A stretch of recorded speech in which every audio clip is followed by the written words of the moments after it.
Ако дозволите, веќе го објаснам што тоа ДИК постигна. Да знаат сите, ова е многу важно. Во 171.500, кои што сега се во посебен дел на диаспора, тие не го изгубија правото на глас. Тие може да гласат дома, може да гласат и во диаспората. Но сега се ставени во втор дел на избирачкиот список. Така да членовите на избирачките одбори од СДСМ, од ВМРО, од било која партија, веќе ги чекате да се појави Борјан, а не Зоран да се појави за Борјан да гласа.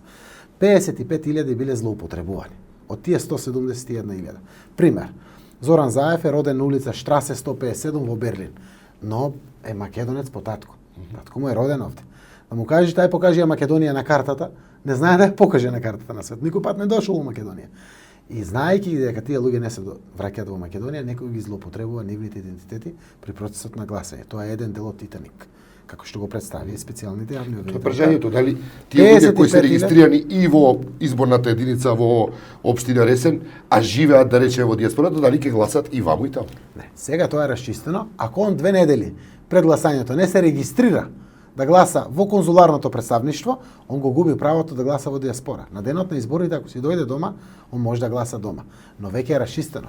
Ако еднаш се пријави во ДКП-ата да гласа, он повеќе дома го губи правото на глас, може да гласи само во дипломатско-конзуларното представништво. Значи тука сте сигурни И дека тоа со сигурно избирачкиот расчистено. список не е веќе Борјане, извор на Ако дозволите, 55.000 фиктивни гласачи злоупотребени идентитети на нашинци од диаспората се тргнати на страна.